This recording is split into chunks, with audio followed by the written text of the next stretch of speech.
Hi there, we're in the next part. So far, the cell phone device seems to be giving me grace and mercy just like our King, so let's be grateful. Aside, if it'll last, let's try however to get this message out so that we don't have to worry about restrictions up in this monster. Okay, cool. So please go gauge your bearings by checking out the previous part to figure out what we're talking about. But in continuing, what I was speaking about was the love of money and how it is that YouTube is the one that I'm currently just kind of lamenting against, the one organization that's a little bit of a charlatan.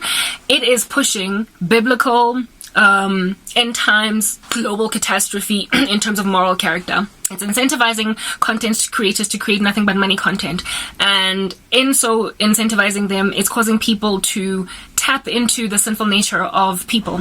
Our sinful nature as human beings, we are born dead in trespasses and sins. We are born totally depraved. It is our default setting to just like doing that which God said we shouldn't do. Okay, we are sinners like that, and these people who get incentivized by platforms like YouTube to create money content are tapping over and above just the love of money. They're also tapping into the sinful nature of people unto sloth, laziness. Do you understand? So if at all you can pair making money with making money really easily, like in a pyramid scheme, you and heaven will then do such a thing as that.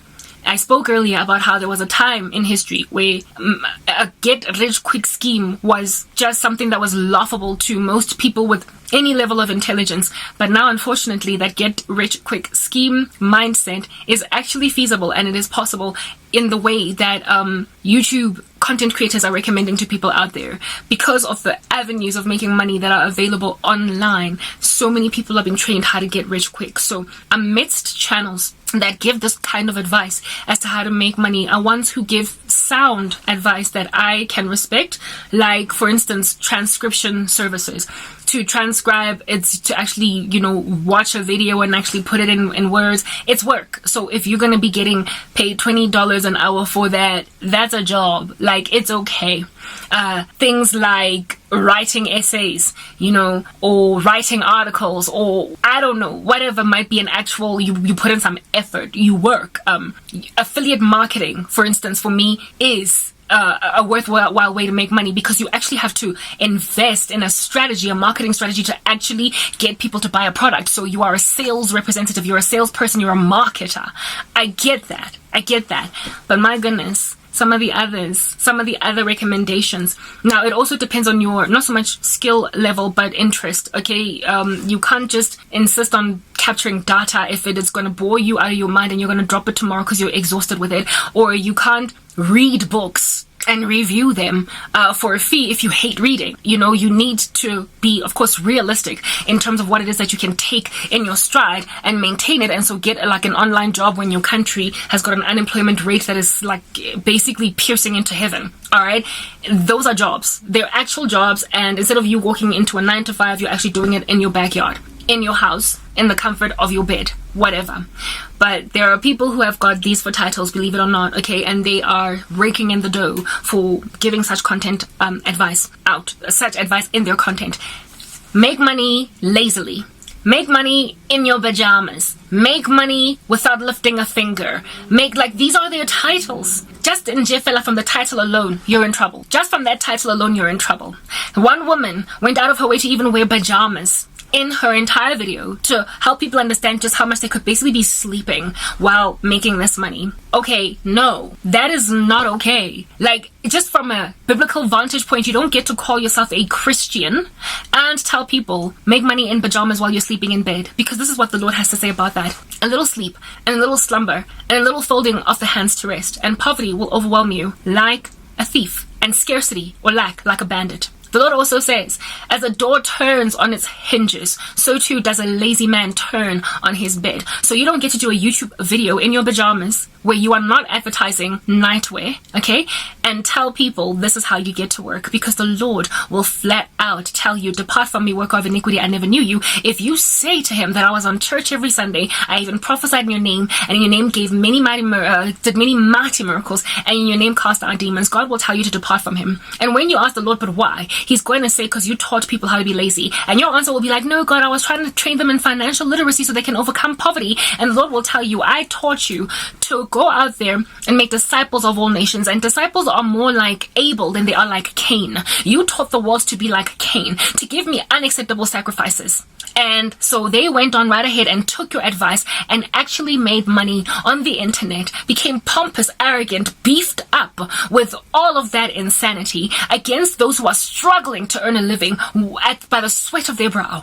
You caused that to be the general climate on the earth, and you expect to enter my heaven. You caused many to sin, and it is written in God's word, if anybody causes these little ones, any of these little ones of mine to sin, it'll be better if a millstone were tied around their neck and for them to be thrown into the ocean than for them to face Christ at the judgment.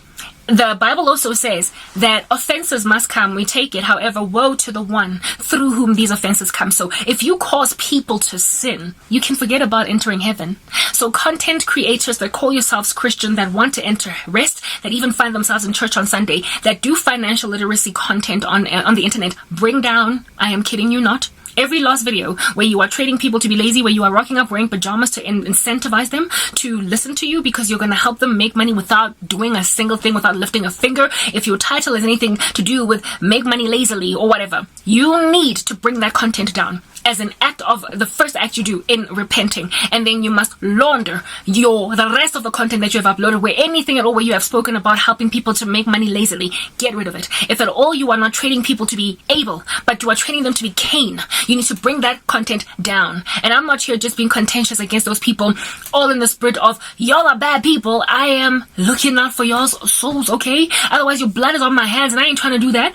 Your blood will be on my hands. I care about souls. I'm a child of the living God, and I'm out here trying to make disciples of all nations. And the Lord said that if it is possible, snatch some even from the flames of hell. So I'm trying to snatch these content creators out from the flames of hell. Go on right ahead and capitalize. Okay, God said in His word that believers, children of mine, I've sent you out there as sheep among wolves. Therefore, be innocent as doves, though shrewd as snakes. So I'm not saying do not capitalize on the worldly strategy to incentivize people for creating money content. That is the world. However, you're not of it, meaning that you can ride that high CPM or a CPR or whatever rate that you get because you're creating financial content, but without being a sinner. You can literally earn a decent living within a system that is very corrupt and wicked. However, in and of yourself, you are segregate. You are separate. Be ye separate. Be holy, for I am holy. You are holy in an unholy atmosphere. That's frankly how it is that we're going to be living all the way up until the end of the ages. We're going to be a people that are immersed in organizations and industries that are evil, satanic, nefarious, but we're going to be doing a different thing.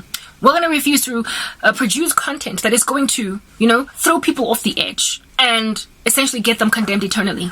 The world incentivizes people not only for having a whole bunch of money, but for also looking down on those who don't have it. I mean, there's entire industries of music that dedicate their lyrics to dissing people that don't have money. Rapper Future was recently heavily profaned with all different kinds of epithets. Some chick that commented on one of his videos where he was in studio recording on Instagram, and she said, I'm getting demon vibes all over the show. This whole scene seems really satanic.